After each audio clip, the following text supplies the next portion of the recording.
बिस्मिल्लाहिर्रहमानिर्रहीम। अस्सलाम वालेकुम डियर स्टूडेंट, मैं मोहम्मद मोहसिन और आज हम लोग सेकंड ईयर केमिस्ट्री का चैप्टर नंबर 8 और उसका लेक्चर नंबर 27 स्टार्ट करेंगे। तो डियर स्टूडेंट, हम लोग oxidation reactions of alkyne study कर रहे थे। हम लोगों ने 3 रिएक्शंस ऑक्सीडेशन के वो स्टडी किए। कौन कौन से थे? इसमें पहले वाला रिएक्शन था एडिशन ऑफ ऑक्सीजन। तो addition of oxygen is also called a oxidation reaction. फिर हाइड्रोक्सिलेशन। हाइड्रोक्सिलेशन में KMnO4 के साथ रिएक्शन होता है अल्कीन का। तो KMnO4 is a good oxidising agent, वो ऑक्सीडाइज करता है अल्कीन को। और थर्ड वाला रिएक्शन था कंबस्चन। तो combustion is take place in the presence of an oxygen. तो ये भी ऑक्सीडेशन रिएक्शन था। आज हम लोग ओजोनोलाइसिस स्टडी करेंगे। तो ओजोनोलाइसिस में अल्कीन का रिएक्शन है ओजोन के साथ। अल्कीन का कौन सा मेंबर है? इथीन। इसका ओजोन के साथ रिएक्शन होगा dear student, ozone allotropic form में ऑक्सीजन की। और जब ये रिएक्शन करता है इथीन के साथ तो रिएक्शन बहुत विगोरस होता है, बहुत तेज़ रिएक्शन होता है। तो इसमें जब भी इथीन का रिएक्शन होगा ओजोन के साथ, O3 ओजोन कहलाता है। तो जो सबसे पहले प्रोडक्ट बनेगी वो क्या बनेगी? मोलोजोनाइड।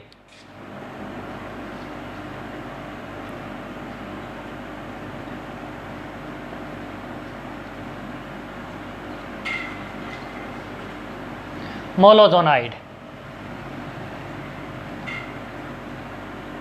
हाईली अनस्टेबल कंपाउंड होता है मोलोजोनाइड। तो अनस्टेबिलिटी की वजह से ये फौरन रीअरेंज करता है अपने आप को, रीअरेंजमेंट होती है।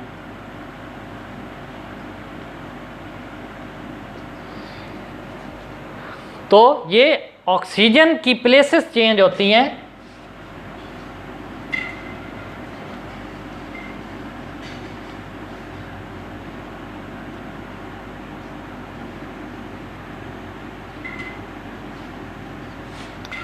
इसको बोलते हैं ओजोनाइड।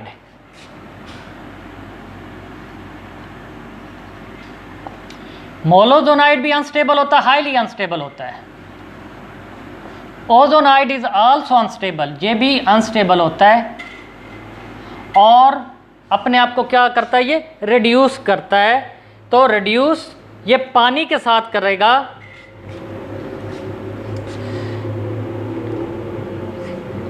वाटर और जिंक के साथ अपने आप को ये रिड्यूस कर लेता है। तो पहले ये पानी के साथ रिड्यूस करेगा। पानी के साथ रिड्यूस किस तरह करेगा?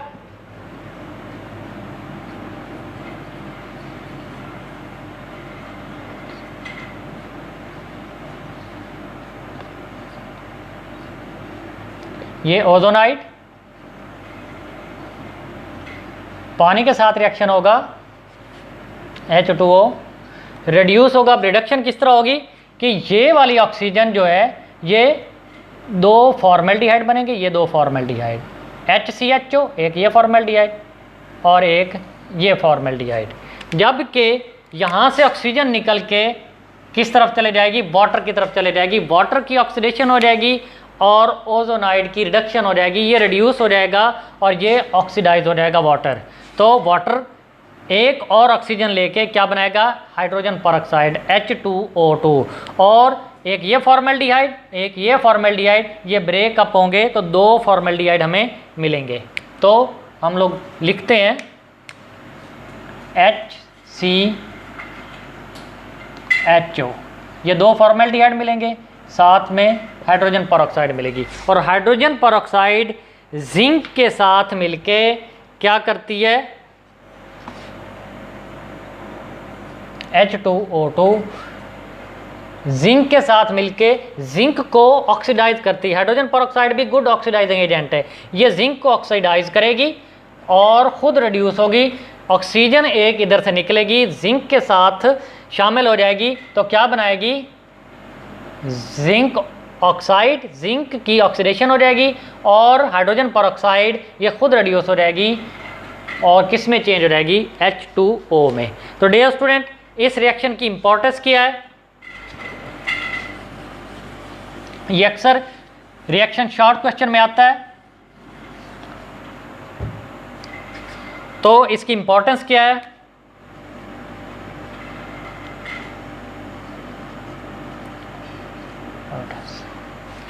तो ये हमें पोजीशन बताती है डबल बॉन्ड की। ओजोनोलाइसिस का रिएक्शन हमें पोजीशन बताता है डबल बॉन्ड की, कि डबल कोई भी अल्कीन है तो डबल बॉन्ड कहाँ पे है। जहाँ पे डबल बॉन्ड होगा वहीं पे जाके ओजोन अटैच होगी। ओजोन अटैच होगी तो पहले मोलोजोनाइड बनाएगी, फिर ओजोनाइड बनेगा।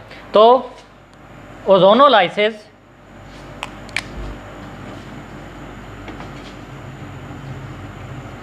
is used to locate the position of double bond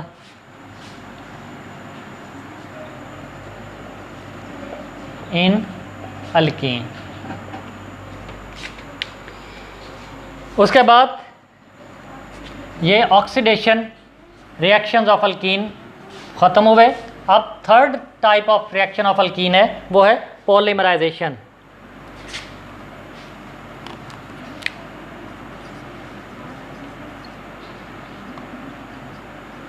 polymerisation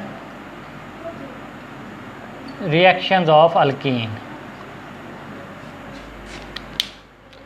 तो इसमें सिर्फ एक रिएक्शन ही है पॉलीमराइजेशन। पॉलीमराइजेशन होती क्या है, उसकी पहले definition.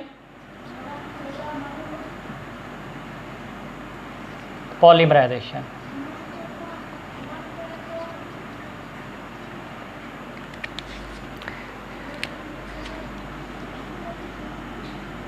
in this process small organic molecules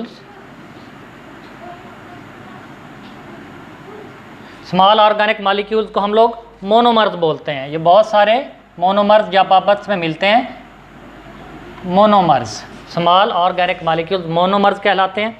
combined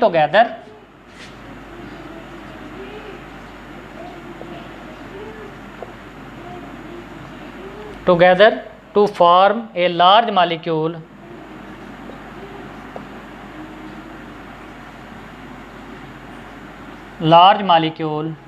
called polymer. तो बहुत सारे मोनोमर्स आपस में मिलेंगे, रिएक्शन करेंगे और एक बड़ा मॉलिक्यूल बना देंगे, जिसको क्या बोलते हैं, पॉलीमर।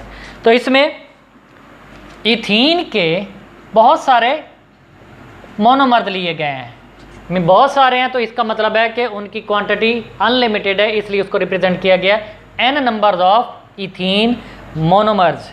उनका रिएक्शन हुआ है एट 400 डिग्री सेंटीग्रेड। बहुत ज़्यादा टेम्परेचर रखना पड़ता है पॉलीमराइजेशन के लिए, और प्रेशर रखना पड़ता है 100 एटमॉस्फेरिक प्रेशर मेंटेन किया गया।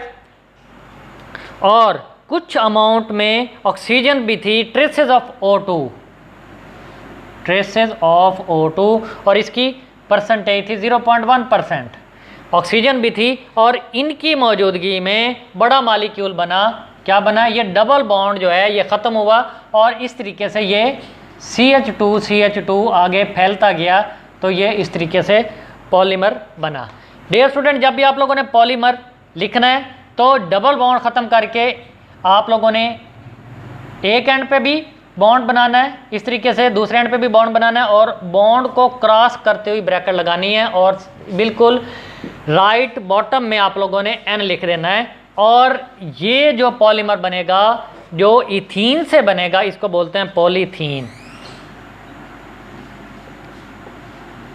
पॉलीथीन या पॉलीइथिलीन भी बोलते हैं, पॉलीइथीन भी बोलते हैं, पॉलीइथिलीन भी बोलते हैं।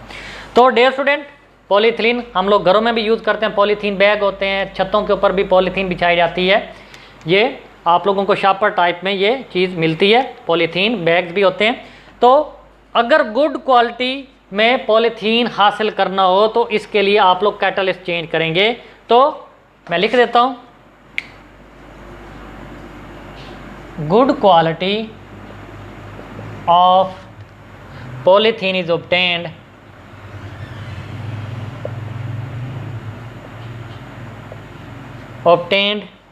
when ethene is polymerized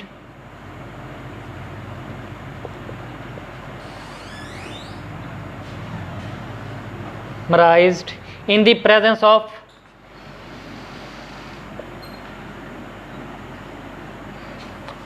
aluminium try ethyl. Aluminium try ethyl क्या होता है? एल्यूमिनियम और C2H5 ये इथाइल ग्रुप होता है, तो aluminium try ethyl and titanium tetrachloride catalyst की मौजूदगी में जब रिएक्शन करवाएंगे आप लोग, तो फिर आप लोगों को गुड क्वालिटी में पॉलीथीन हासिल होगी, टाइटेनियम टेट्राक्लोराइड। तो कैटलिस्ट चेंज करेंगे तो आप लोगों को जो पॉलीथीन मिलेगी वो बहुत अच्छी क्वालिटी की होगी। तो डियर स्टूडेंट, इसके बाद यूजेस ऑफ इथीन।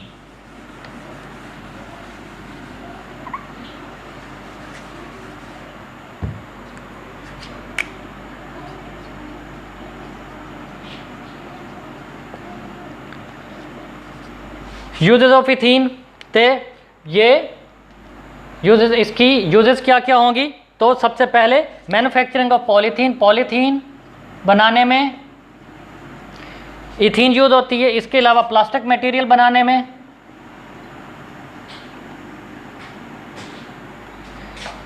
और प्लास्टिक मटेरियल जो है वो यूज़ किस में होता है? Plastic material used in toys. Toys बनाने में प्लास्टिक मटेरियल यूज होता है। Cables, bags, boxes, cables, bags, boxes, plastic के बैग्स होते हैं, बॉक्सेस होते हैं, एट्सेट्रा।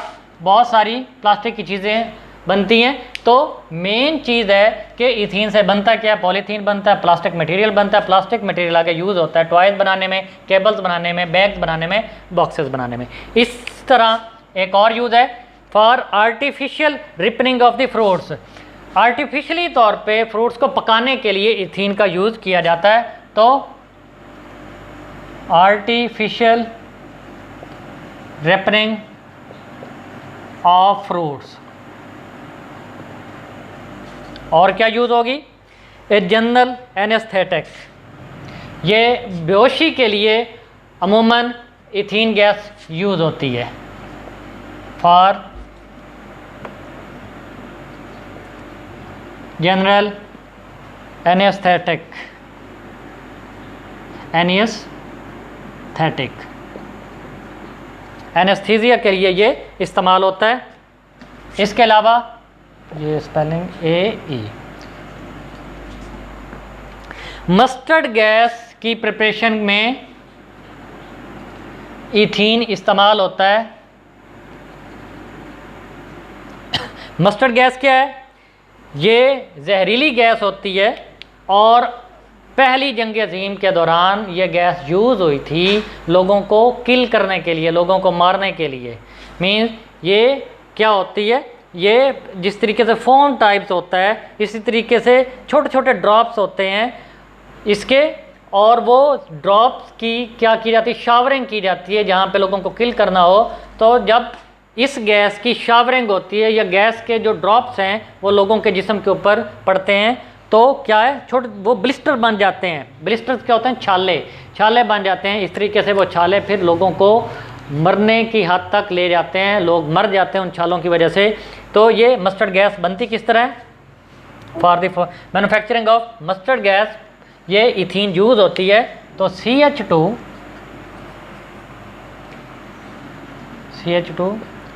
और इथीन का रिएक्शन होता है di sulphur di chloride S2Cl2, di sulphur di chloride, उसके साथ रिएक्शन होता है तो बनेगा क्या? CH2Cl।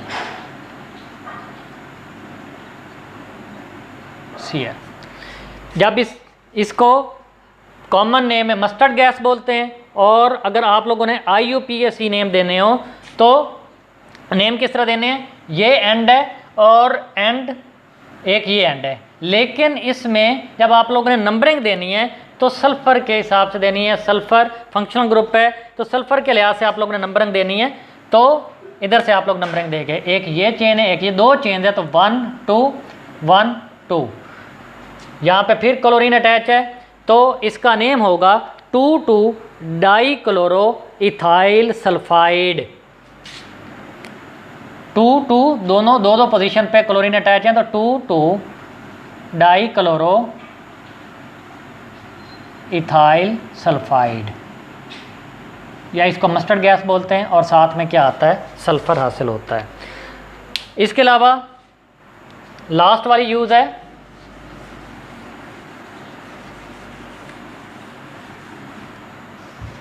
As a starting material for a large number of chemicals. बहुत सारे केमिकल्स को बनाने के लिए यह स्टार्टिंग मटेरियल के तौर पे इस्तेमाल होता है, एज स्टार्टिंग मटेरियल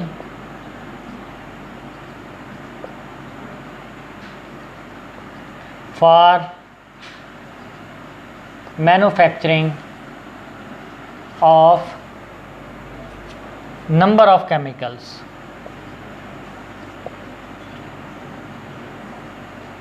जैसे ग्लाइकोल्स हैं, इसके अलावा इथाइल हैलाइड हैं,